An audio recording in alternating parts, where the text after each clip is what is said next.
Olá, estamos dando início a mais um programa Debates Le Monde Diplomatique Brasil, uma iniciativa do jornal Le Monde Diplomatique Brasil, em parceria com a TV PUC, com o canal universitário e com a TVT, a TV dos Trabalhadores. Hoje nós vamos tratar do tema da liberdade religiosa.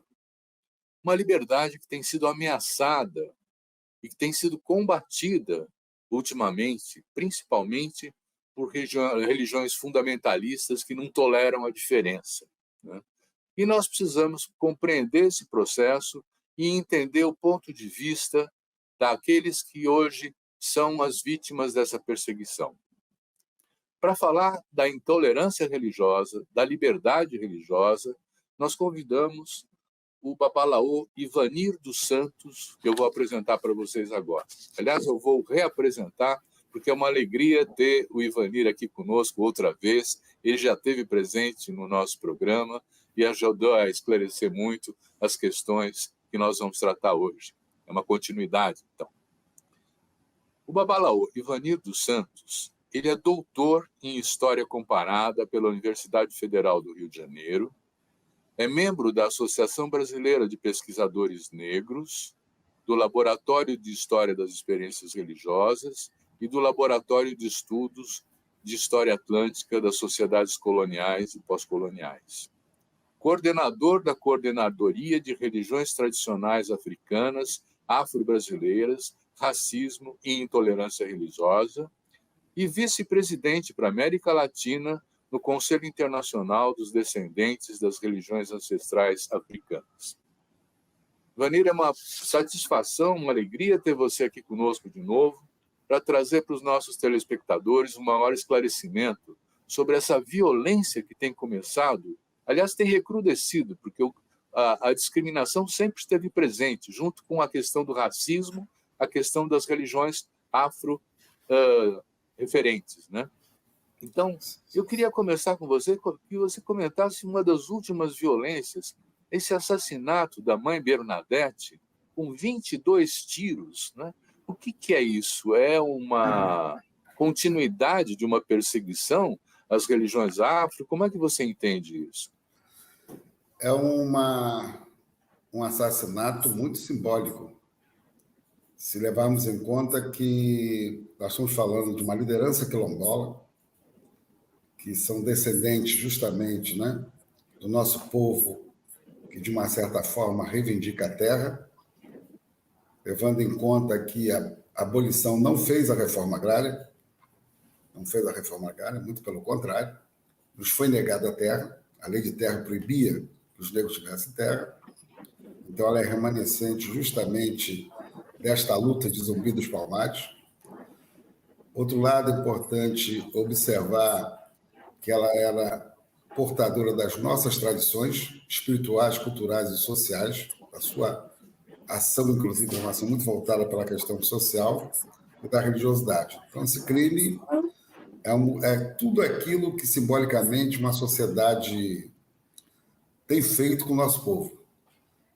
Juntando o assassinato dela, juntando o extermínio de adolescentes e jovens negros em comunidades e crianças também, que cresceu muito nos últimos tempos, tem demonstrado que o Estado brasileiro, após a República, não deu direito de cidadania para essa população, quer dizer, não respeitou esses direitos. E aí esse assassinato junta também esse pensamento fundamentalista, conservador, não só religioso, porque ele é religioso, social e político. Ele está em todas as esferas, ele cresceu muito nos últimos 4 anos, né? Ele se sentiu encorajado a partir de que alguns segmentos da sociedade usavam o discurso de que o Brasil era um país ocidental cristão, do ponto de vista de civilização. E os outros segmentos, fora dessa lógica ocidental, não eram civilizados. Então, esse crime demonstra justamente isso. E no momento de que a sociedade brasileira, digamos que está de novo em transição, ela está de novo em transição. Não está consolidada a democracia, a liberdade, não está ainda. As pessoas estão pensando que está, mas não está. Nós demos um passo importante no processo eleitoral, mas é preciso consolidar. E mesmo quando esse processo civilizatório, né, e mesmo ocidental, que se trata da democracia, do Estado laico, da liberdade, avança, não quer dizer que os direitos dessas populações seguem no mesmo ritmo. Mas nem sempre seguem no mesmo ritmo. Porque as forças políticas, né, que estão no jogo, no teatro de operação política, são extremamente conservadoras. Basta olharmos agora o que está acontecendo no Congresso Nacional. E observa que num Estado, esse crime se dá num Estado governado por forças progressistas. Esse é um aspecto importante de observar. Se dá num Estado governado há muitos anos por forças progressistas, em qual ela já tinha um filho assassinado antes, 6 anos atrás, e do qual não se teve resposta para o assassinato do filho dela. Então, esse é um fato não só intimidatório para aquela comunidade, mas para toda a luta quilombola e, consequentemente, para todos os religiosos de matriz africana. Não é um crime comum. Sim, mas nós estamos falando de um assassinato. Já prenderam os responsáveis, né? Embora não tenham divulgado ainda, mas eles parece que estão sendo identificados como tendo sido a mando de fazendeiros, por conta da questão dos quilombos, da CONAC, né? Do papel proeminente que Mãe Bernadette tem na coordenação nacional dos quilombolas, né? Aí também tem a questão da religião presente ou não? Também. Tem que observar o seguinte: não só os fazendeiros, ali tem vários interesses, cara, na contrária, naquele território. Fala até de uma família de políticos importantes. Fala-se, né? Eu estou dizendo aqui que fala-se. Então, o crime tem muitas outras vertentes, né? É inegável isso. Mas ela é assassinada dentro da sua casa, que também era templo. E a Constituição, ela preserva o espaço religioso. Então, não tem como afastar a identidade dela como religiosa. Porque ela não era Bernadette, ela era Mãe Bernadette. Observa bem. Ela se identificava como Mãe Bernadette. Não era Bernadette. Não era Bernadette a quilombola. Era Mãe Bernadette e quilombola. Então, o aspecto da identidade religiosa está inserido no crime. Tá. É uma sacerdotisa que é assassinada dentro da sua casa, que é também um templo. Não tem como se separar isso. Isso deve ser, inclusive, um agravante, né, para a qualificadora desse crime. Não dá para poder dizer que é só a liderança dela como quilombola. Sim, porque isso é uma forma cartesiana de ver a figura dela. A figura dela é uma liderança social, uma liderança política, uma liderança religiosa, numa só pessoa. E é isso que foi atingido, esses vários aspectos da sua identidade, dos povos que ela representa. Ivanir, nós temos informação suficiente para dizer que está havendo uma escalada nessa violência contra as religiões afro ou não?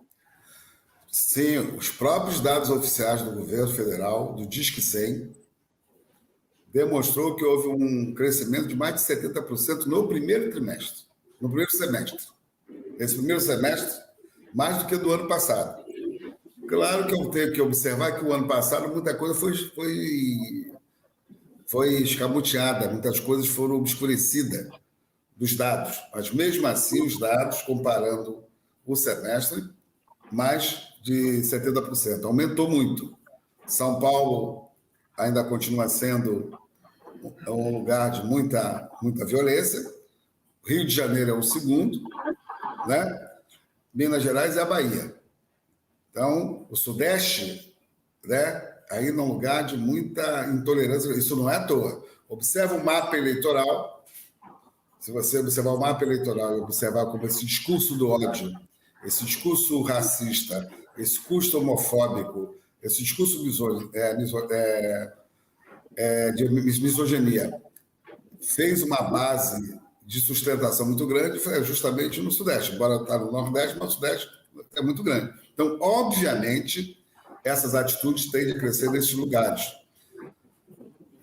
O que incomoda esses fundamentalismos nas religiões afro, hein? Primeiro, mais do que incomoda, né? O que está por trás é um modelo de lógica civilizatória, né? É a reafirmação da identidade ocidental europeia no Brasil. Essa identidade branca, né? É o cristianismo que se forma a partir dessa vertente. E, se observar, eles tentam obscurecer que o cristianismo mesmo, primitivo, ele tem sua base de crescimento de proteção na África, na Etiópia, né? No próprio Egito. Os cristãos foram expulsos do reino, né, romano e foram sobreviver a esses lugares. As suas bases têm raízes extremamente africanas. Então, isso é uma das questões que tem que ser relevada e pensada. A ignorância do pessoal é muito grande com relação às nossas práticas. E as nossas práticas, todas elas estão no Antigo Testamento. A consulta ao oráculo e a consulta e fazer oferenda é uma prática milenar de lidar com o Criador, com o sagrado, com o divino. O Antigo Testamento mostra isso abertamente. O próprio cristianismo primitivo, né, os próprios hebreus, do qual Cristo era hebreus, essa prática era muito, muito comum da relação com o divino e com o Criador. Então, por que nós estamos perseguidos? É justamente uma lógica de construção social, política e cultural que se fortalece a partir do século XIX, quando você cria a ciência da religião, separa mística e magia, então as nossas práticas passou a ser do mal, magia, nesse sentido, né? E você tem uma consonância com uma sociedade extremamente iluminista, né, ocidental. Então, o cristianismo vai se adaptar a essa racionalidade, né? O Espírito Santo é fonte da razão e o corpo é fonte do pecado. Não é só o corpo em si. O corpo negro é mais ainda pecador na cabeça dessas pessoas. A cultura que esse corpo representa é muito mais ainda. As práticas de saúde vai ser muito mais ainda, né? Então, é essa visão extremamente, digamos, preconceituosa e discriminatória e que dialoga com o racismo, com a misoginia, com a homofobia, também com o antissemitismo, né? Com a islamofobia, ele é a base dessa intolerância. Agora, há grupos que acabam apoiando essas ideias que também são vítimas, né? Menos com a base cristã, que apoia esse grupo, o outro segmento cristão é atacado. Exemplo, os católicos são atacados por questão de ser acusados de idolatria, né? Os espíritas kardecistas, que são cristãos, né, se identificam como cristãos, são atacados porque são acusados que falam com os mortos. Então, é interessante observar que ninguém se salva. Não é só um ataque a Umbanda ou Candomblé, né? Eu que sou Candomblé. Não é só um ataque a nós. É um ataque justamente à diversidade. Então, se você não tem uma sociedade plural, diversa, né, e que entenda que são várias identidades que se formam, né? A população indígena também é muito atacada. Você tem denúncias do Mato Grosso de você queimar casas de reza dos indígenas. Você tem a morte de alguns sacerdotes indígenas, sacerdotisas indígenas. Então, isso é uma crueldade muito grande. Quando você vai ver por trás, o que está lá é justamente essa ideia fundamentalista cristã de alguns grupos, que, na verdade, querendo converter. Então, o que está em jogo ali? A questão da terra, a questão dos minérios, não é uma questão só de salvar a alma. Tem outros interesses por trás disso que não tem a ver com a questão da espiritualidade. Uhum, muito bom. Eu vou aproveitar um pouco a sua formação de historiador, né? Quando você faz menção às religiões afro como uma forma de construção de identidade também, quer dizer, como um fenômeno social e político também, quer dizer, o que traz da África a religião africana para contribuir para a cultura brasileira? Bom, primeiro temos que observar que os africanos não trouxeram religião. A religião é uma construção no Ocidente. Eles trazem suas práticas sociais, culturais, políticas e espirituais. Não são cartesianos. E uma das melhores contribuições do ponto de vista da identidade hoje da cultura brasileira está onde? No samba. O samba nasce da onde? A partir do samba de terreiro, né? Que você tinha por trás dos espaços de culto. Rio de Janeiro mostra muito isso nitidamente. A Bahia também, então, muito enormemente. Você fala do samba de roda. Se você olhar a capoeira também fazia parte de uma espiritualidade, ela virou uma cultura. E ela hoje, ela expressa, se tem uma expressão cultural de presença em outros países, como uma cultura brasileira, é a capoeira. Ela está presente em vários países. Então, isso é mais uma herança nossa. Se você olhar mesmo o jongo, que é uma expressão importante cultural, se você olhar as congadas, né, também é uma expressão cultural muito forte. Não tem como você olhar a cultura brasileira sem essa contribuição da cultura africana, que veio da sua religiosidade, da sua espiritualidade, vamos assim dizer, né? Ou você também olhar isso com relação à população indígena. Se você tira essas identidades, tanto a marca da identidade cultural legada pelos os africanos escravizados, né, e os seus descendentes, e tirar dos indígenas, sobra muito pouco para dizer que é cultura brasileira. Só vai sobrar o quê? Que você é uma cultura europeia? Então, a disputa que se tem o tempo todo é contra essa forma hegemônica de entender cultura, do que é o bom e do que é o ruim.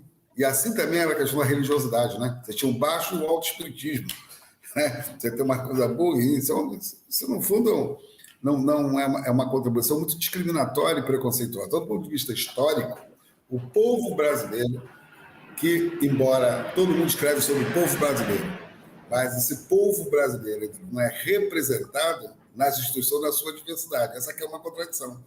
A hegemonia que se mantém no Brasil ainda cultural e de identidade branca, de descendência europeia, né? E é essa hegemonia que se permanece. Se você tem no caldeirão da base da sociedade brasileira que sustenta essa cultura, né, você tem justamente esses grupos. E a contradição é tão forte que vou te dizer dois momentos importantes construídos pelos religiosos de matriz africana no Brasil. O 31 de dezembro, o Réveillon. Todo mundo coloca branco, dá uns pulinhos na praia, nas ondas, né, e joga umas flores para Iemanjá. Isso é construído pelos religiosos de matriz africana. Embora hoje a indústria do turismo de hotéis tomaram conta dessa festa, com a questão da queima de fogos, mas quem inicia isso é nos anos 50 aqui no Rio de Janeiro. É justamente o Tato Tancredo da Silva Pinto, que disseminou. Muita gente não sabe por que se veste branco. Né? Uns vão dizer que é por causa da paz, mas não sabe, é por causa de Iemanjá e por causa de Oxalá. Né? O outro momento importante da cultura brasileira, o que é? É o carnaval, desfile das escolas de samba, criada por sacerdote de matriz africana aqui no Rio de Janeiro, na Praça 11. Um deles, até o José Espinguela, é da comunidade aqui onde eu moro, da Mangueira. Eu moro da Mangueira, fundador da Mangueira. Né? E observa uma coisa interessante: os religiosos de matriz africana são demonizados, perseguidos o ano todo, nos meios de comunicação, nos jornais, né? Nas rádios, nos púlpitos dessas igrejas. E se tem um momento que é uma relação totalmente diferenciada, é justamente o desfile de escola de samba. Você tem no horário nobre, à noite até de madrugada, não se fala de outra coisa de ser dos orixás, dos vodus e dos inquins. Já observou isso? Né? Verdade. Onde até o Exu ganhou o carnaval. Então, o Exu, que é o demônio que eles falam, ganhou o carnaval. Então, você vê essa resposta dessa relação popular e observa que isso tudo aconteceu. Depois você teve um prefeito fundamentalista no Rio de Janeiro, que queria acabar com o carnaval. Aí as escolas de samba foram obrigadas a se voltar para as suas comunidades e trazer os temas centrais dessas comunidades. Né? Isso é interessante observar. Então, você tem um momento que os meios de comunicação, né, ficam o tempo todo mostrando o Oxum, mostrando o Oxalá, mostrando o Xangô, falando de Ogum, falando da Pombagira, entendeu? No carnaval.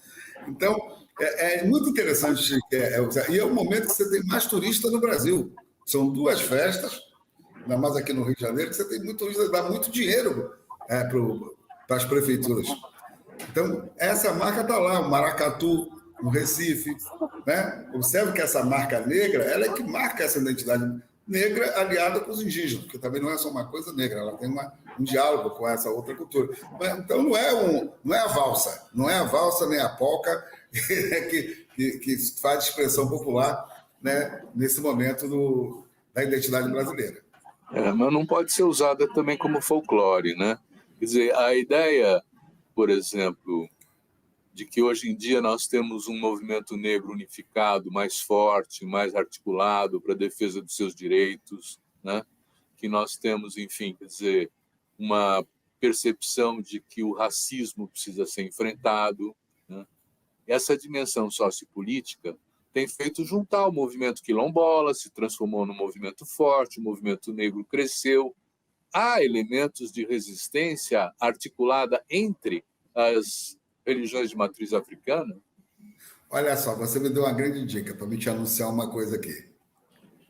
Você verá em novembro o lançamento de um documentário chamado Resistência Negra, que vai ser a primeira história política do movimento negro brasileiro, que nunca houve, numa grande dimensão. Tem pequenas dimensões, mas num documentário de 5 episódios, contando a história da resistência negra no Brasil, a história política.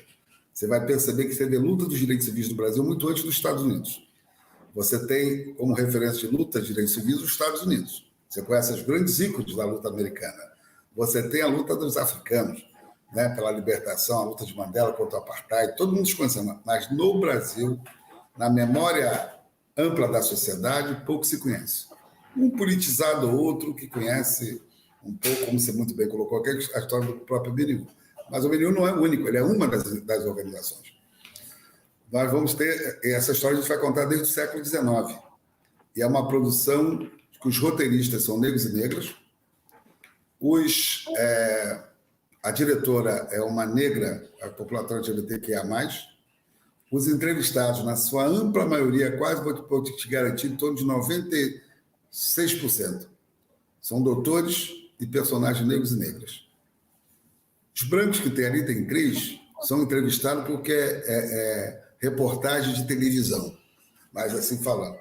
Isso é novo no Brasil, como dramaturgia, porque a dramaturgia brasileira que nos trata, ou trata de briga de território, quem vai ser chefe da quadrilha, né? Ou quem vai matar o outro na quadrilha, na questão da violência, ou uma dramaturgia que fala de resistência cultural, que é importante, mas nós vamos falar da resistência cultural, política, econômica e espiritual deste povo.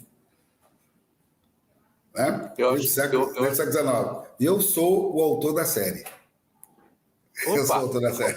Bom, vamos assistir, vamos fazer propaganda dela. Então é o seguinte, então essa vai sair pela Globoplay. Observa bem. E todo o conteúdo narrativo é nossa, não houve censura. Né? Eu estou acompanhando todo o processo, daí foi as condições que eu coloquei, a ideia fui eu que levei, inclusive. Né? Então, o que eu estou dizendo é o seguinte, assim, você vai ver uma história que se tem no Brasil que pouca gente conhece. Então, o MNU é uma faceta contemporânea importante, mas não só ele, o negro também é importante, né? A CONEM também é importante, as mulheres negras foram muito importantes nessa virada, né? Principalmente no final dos anos 90, né? No meio dos anos 90, o surgimento das articulações de mulheres negras é fantástico, tá?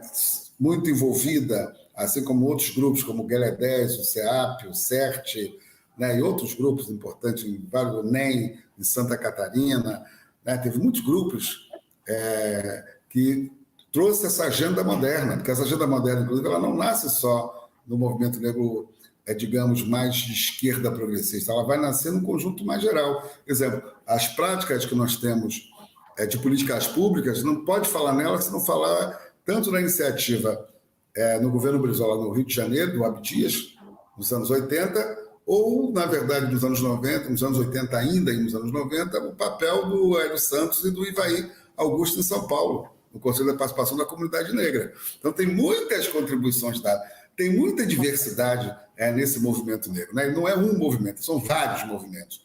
Então, eu acho que, inegavelmente, que a agenda tanto religiosa, que sempre houve resistência, na verdade, o movimento negro sempre resistiu, o movimento negro mais organizado, mais progressista, regia a questão religiosa, na verdade, sempre teve problema com relação a isso. Né? Também com uma questão cultural, também era muito mais utilitária. Mas quando ele entende, ele incorpora, é inegável que a questão quilombola, uma questão cultural e a questão também religiosa, ganhou uma dimensão política muito grande.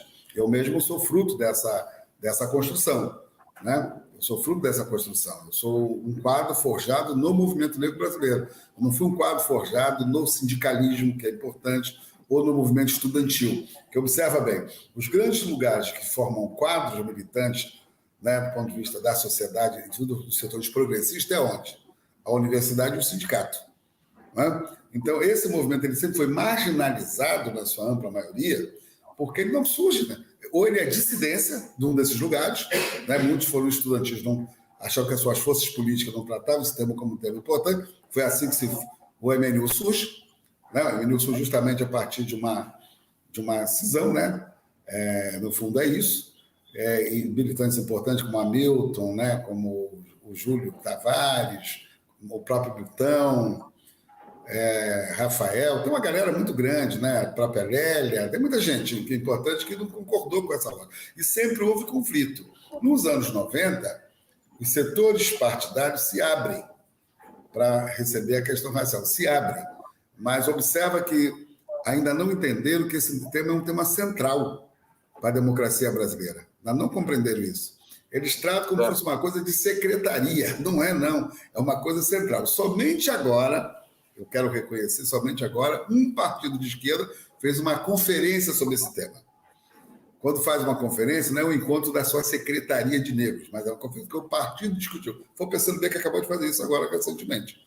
Os partidos precisam fazer um debate amplo sobre esse tema e que seja uma pauta importante. Então, esse documentário, a ideia é trazer o movimento negro, que está na periferia das lutas sociais, é considerado, não é que ele esteja lá porque quer, que os colocam nesse, a visão que ele divide a luta mais geral, e não é verdade isso, e o traga para o centro de um país que deu mais de 350 anos de escravidão, é disso que nós estamos falando.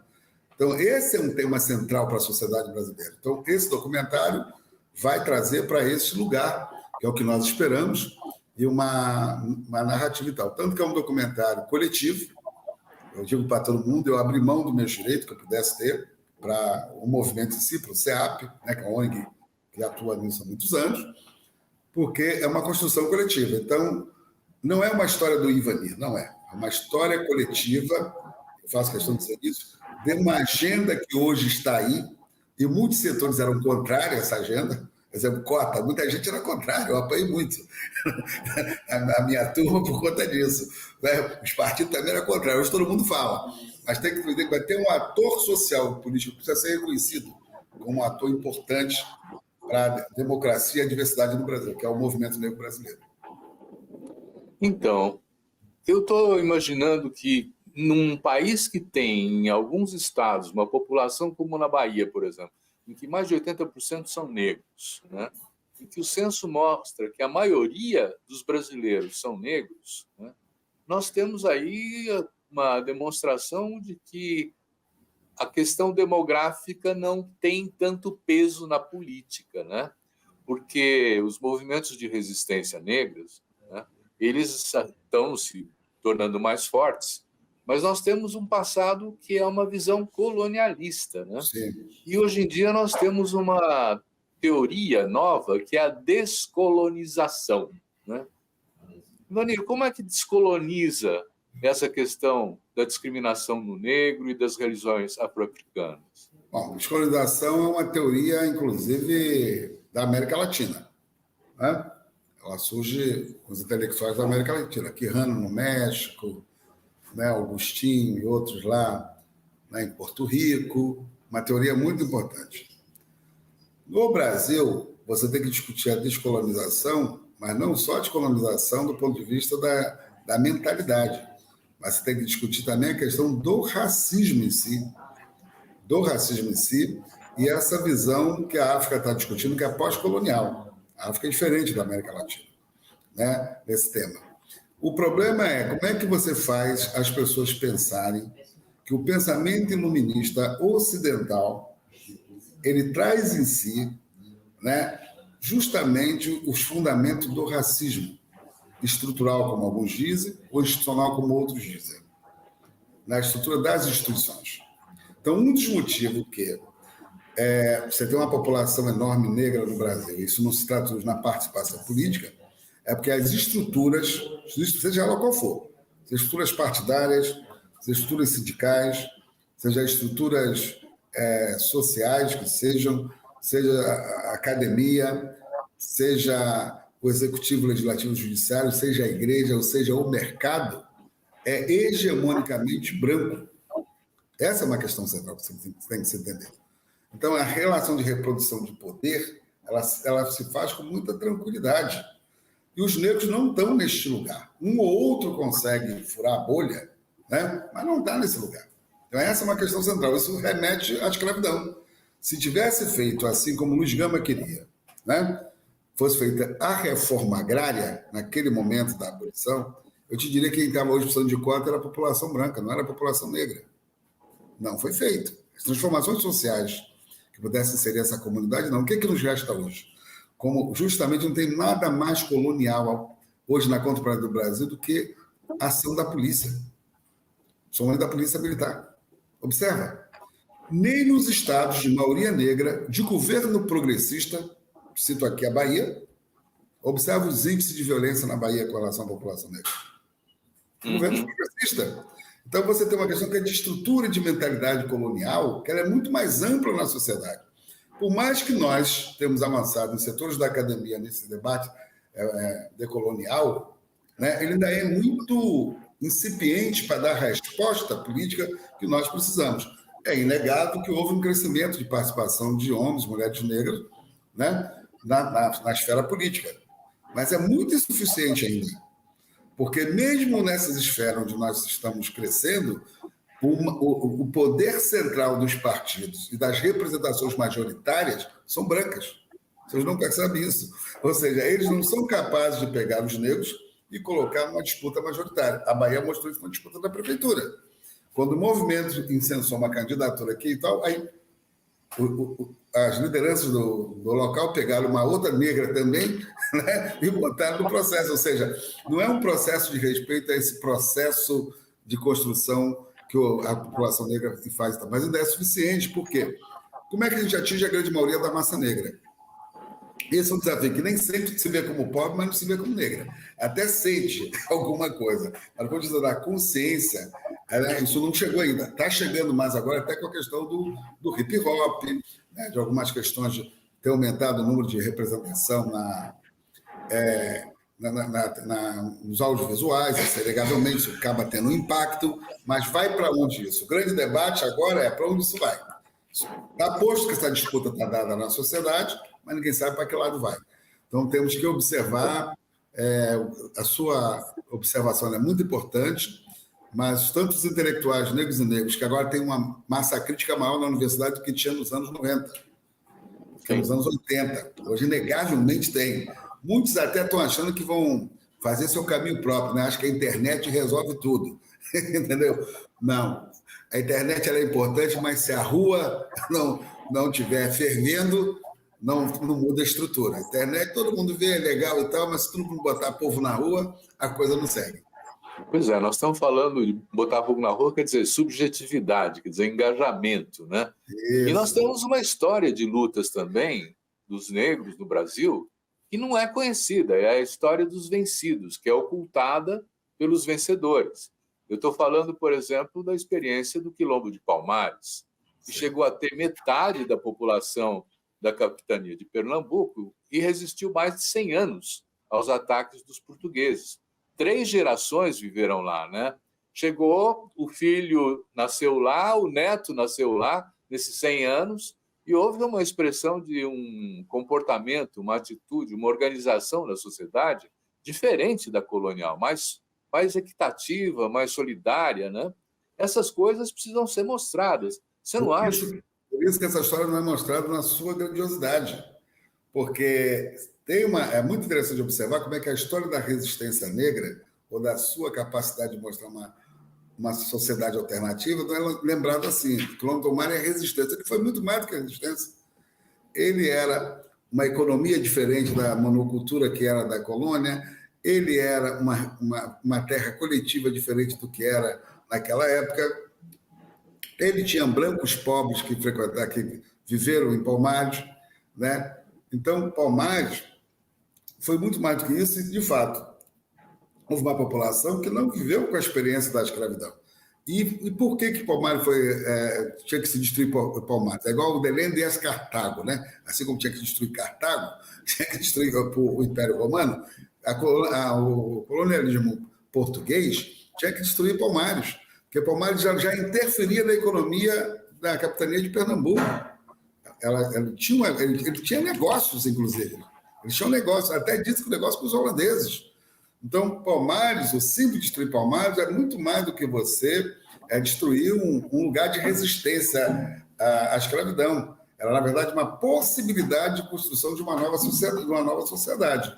Tanto que, em Palmares, você tem dois discursos, duas visões que foram muito diferenciadas, que era de Gangazumba, o qual o governador de Pernambuco oferece a ele liberdade para todos aqueles que nasceram livres em Palmares, e que todos os outros que tinham sido escravizados, fugidos, fossem entregues aos seus senhores. E o Gangazumba, mais ou menos, estava aceitando essa proposta, tanto que vai para Cucaú, recebe uma terra chamada Cucaú, que hoje está até meio desaparecido na história. E que Zumbi, que era um jovem negro, né? Era o chefe da guerra, digamos assim, o ministro da guerra de Palmares, que ele dizia que enquanto houvesse um escravo, um negro escravo no Brasil, jamais seremos livres. Ele tinha uma visão estratégica, por isso que ele vai fazer o embate, né, do que ele fez. Mas essa dimensão que você coloca muito bem, né, de democracia, isso antes da República, né? Isso é antes da República. Isso é antes, inclusive, da Revolução Francesa. Isso é antes da Revolução Americana, que são as duas grandes revoluções ocidentais, né? Todo mundo pega como referência. Palmares é uma revolução interessante nesse sentido, mesmo que possa ter sido derrotada militarmente, mas foi vencedora moralmente. Observa o eco do que deu essa questão de Palmares. As pessoas têm que entender isso, né? Tanto que a própria Mãe Bernadette é o símbolo contemporâneo dessa luta, que é uma luta cotidiana até hoje da comunidade negra, ou seja, mesmo quando você estabelece a República, esses feitos não são lembrados. Eu vou dar um fato aqui importante. Tinha um negro que foi candidato no Rio de Janeiro pelo Partido Republicano em 1905, chamado Monteiro Lopes. Monteiro Lopes é candidato pelo Partido Republicano. Você sabe qual é o lema do Monteiro Lopes? Negro e socialista. Não tinha Partido Comunista no Brasil? Mas as ideias socialistas existem. Já existiam, já circulavam entre a comunidade negra. Né? Tinha a Liga Operária no século XIX. As pessoas não sabem que tinha Liga Operária negra no século XIX. Em Pernambuco, no Rio de Janeiro, no Rio Grande do Sul, em vários lugares tinha essa Liga Operária. É quem vai fazer, inclusive, o Liceu de Artes e Ofícios lá em Pernambuco. Né? Então, observa, ele vai ser eleito, o Partido Republicano não vai dar posse a ele, há uma campanha nacional dos negros em todo o Brasil para que ele tome posse, todo o Brasil. Isso antes do MNU, para todo o Brasil. Né? Sociedade dos Homens de Cor, sociedade, muita gente, né? As Irmandades, né? Fazem parte desse processo. Isso é antes do MNU, gente. Entende? E ele vai tomar posse justamente no dia 1º de março de 1910. Qual é o primeiro projeto de lei que ele vai apresentar lá no Congresso Nacional? Na época, no federal. Ele vai apresentar 1º de maio, feriado nacional, salário mínimo e jornada de 8 horas de trabalho. Alguém lembra de Monteiro Lopes? Alguns progressistas sindicatos lembram de Monteiro Lopes? Então, observa que mesmo nos setores progressistas, o apagamento dessas memórias negras é impressionante. Você tinha Partido Negro, Partido Socialista no século XIX, entendeu? As pessoas pegaram essa história, moldaram essa história, ela vai desembocar em 22, entendeu? E essa memória toda ela é apagada.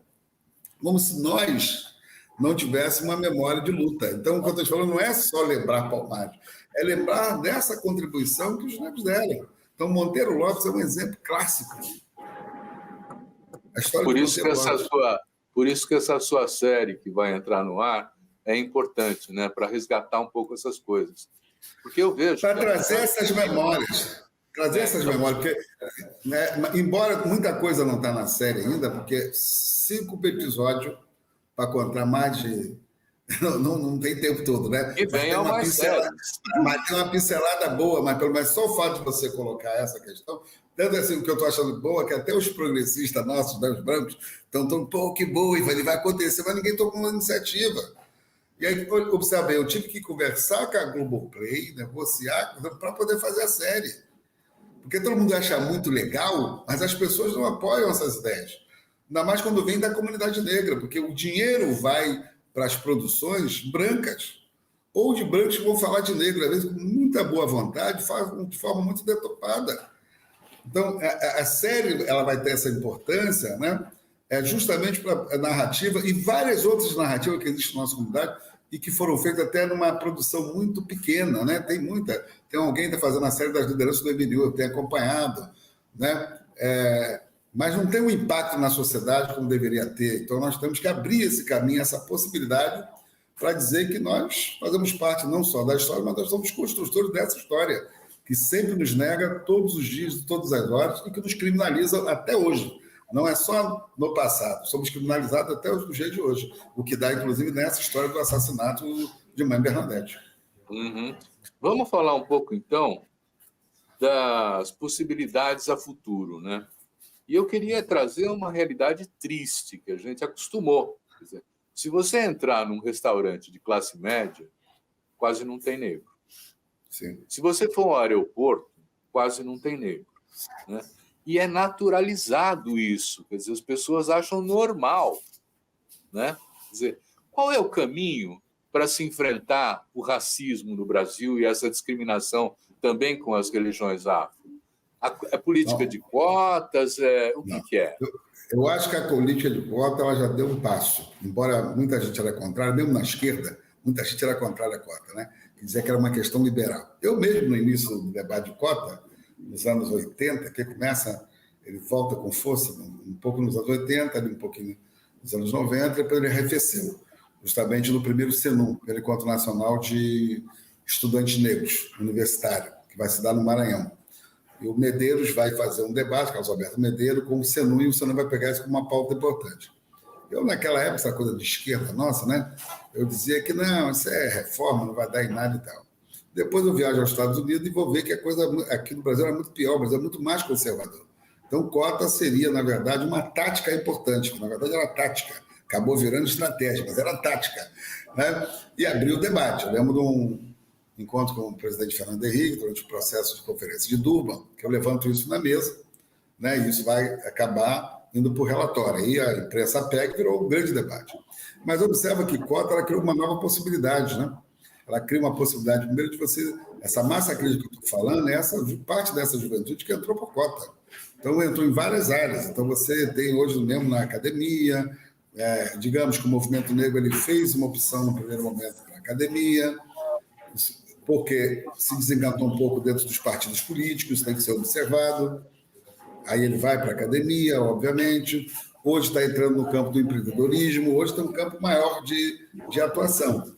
A gente, às vezes, acha que o movimento negro é só aqueles que estão do nosso lado na nossa compreensão. Não, o movimento negro é muito mais do que isso. Eu costumo até entender que eu posso não concordar com os conservadores, mas se o cara tiver uma pauta ligada para a questão racial, ele pode ser conservador. Quando ele nega, ele não é. Entendeu? Tem uns que negam, estão fora. Mas aqueles que estão lá, mesmo de forma liberal, que eles compreendem, isso soma num debate muito maior. Porque a estrutura do Brasil, ela não, é aquilo que você disse, ela é indiferente. Ela é indiferente. Então, você entra nos espaços, é nítido, por exemplo. Eu, quando eu entro nos espaços, quando eu sou figura pública, eu lembro que eu sou figura pública. Né? Eu gosto de entrar justamente para provocar isso. Né? Mas tem que ver o olhar das pessoas. Se bobear, nego te põe a mesa no canto, ou quase diz que não tem nada ali para você poder sair. Então, isso é muito comum, porque o racismo brasileiro, diferente dos Estados Unidos, que foi construído em lei, e da África do Sul, que era em lei, foi construído na cultura, na subjetividade, no costume. Então, é muito mais você combater por conta disso, porque é o que estou dizendo, se você entra num restaurante, né, e o cara te distrata, você vai dizer que é racismo, todo mundo vai dizer que você que está errado no lugar errado. Porque não é nada de racismo naquilo, entendeu? A sutileza. Então, o racismo brasileiro tem essa sutileza. E uma das vitórias do movimento negro brasileiro, né, da minha geração, foi justamente desmistificar a democracia brasileira, que até hoje é muito presente na sociedade brasileira. Muito presente. Porque antigamente, não, na democracia, se você que está reclamando, você quer trazer para os Estados Unidos para o Brasil, aqui não existe. Hoje, não, uma parcela já sabe que tem racismo no Brasil, que é justamente a análise que você está fazendo. Mas ainda falta muito ainda para poder fazer avançar essa luta numa luta, de fato, numa compreensão de direito para essa ampla maioria da população que está marginalizada pelo processo da margem, das construções, dos benefícios que a sociedade toda constrói. Engraçado, é a maioria. O pessoal, às vezes, acha que os negros não pagam imposto, né? Assim, acha que só a classe média paga imposto. Pelo contrário, eu brigo até quando o cara está na rua, quando ele toma cachaça, ele compra em algum lugar e não rouba cachaça. O cara um dinheirinho vai comprar em algum lugar. Pagou o imposto, ou não. Essa noção de que a gente é uma maioria de irresponsável, de sanguessuga, né? Que, na verdade, não contribui, isso é uma mentira. Sempre foi uma falácia, uma mentira. Sempre foi uma falácia, uma mentira. Então, é o caso da favela. Você não pode contribuir como é contribuir só lá somando a polícia. Né? Agora mesmo, quando eu saí da Mangueira, estava lá, polícia até que você chega lá dos Contos de Niterói. Né? Entendeu? O único serviço que chega ali, será que é isso? Rápido, né? O serviço chega rápido, mas o saneamento não chega rápido, a melhoria das habitações não chega rápido, o emprego não chega rápido, entendeu? Porque isso acaba virando uma forma de controle social. A criminalidade é usada como controle social. Então, você fazer as estruturas da mentalidade a entenderem isso, demora muito. Eu avalio que a minha geração deu uma grande contribuição em desmistificar a democracia racial brasileira, embora há um esforço de se manter essa democracia, mas ela está ferida, ela não está morta, mas ela ainda está ferida, né? E acredito que as novas gerações que estão vindo aí agora, né, mais bem preparadas, com mais outras elaborações, com mais pesquisa, com mais atuação, eu acredito que ela chegue a mexer nisso. E aonde vai chegar também na história da intolerância religiosa, ou seja, da diversidade. Eu acho que isso é que eu sempre digo, mesmo sendo um Estado liberal, eu sei que o Estado liberal nunca foi favorável às nossas pautas, nunca foi. A República foi terrível para nós, se você observar, botar na ponta do lápis. A nossa marginalização após a abolição vai se dar justamente com a construção da República, a visão eugenista que a República tem, a visão lombrosiana que as polícias têm, o judiciário tem com relação à nossa comunidade, né? Por isso que a ampla maioria da nossa comunidade está nos presídios, né? A ampla juventude está no presídio, que não teve escola, nada disso. Então, eu acredito que isso tende ainda a balançar. E a sociedade já percebeu que se tem uma forma de você fazer o Brasil caminhar para uma forma mais tranquila, vai ter que dar direitos para essa maioria da população, porque é a maioria. E cada vez mais está ficando nítido que é a maioria. Então, não tem jeito. Então, abre aqui, tem empresário agora que faz, né, o treinamento para inserir a turma no capitalismo, não tem problema. Mas estão se buscando saídas. Não serão suficientes, nem todas serão suficientes ainda, mas são passos importantes e claro. Isso é aplicado. Doni, nós estamos chegando ao final do nosso período, o papo está muito bom, mas o tempo corre, né?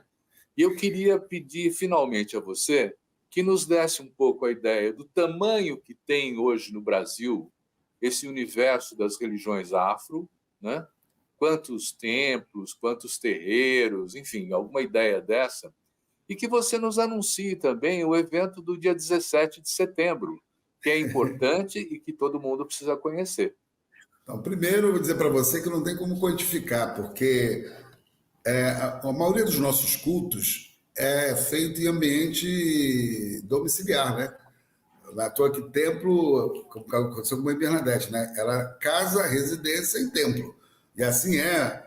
Mesmo os candomblés maiores, tem uma estrutura maior, mas assim é. Então, você tem milhares de lugares de culto, de templo, que não são quantificados por ninguém, mas eles existem, né? Eles têm uma vida social, espiritual muito grande nessa comunidade. Eu sempre brinco com todo mundo que antes do SUS existir, na Constituição de 88, o SUS de pobre era a casa de santo.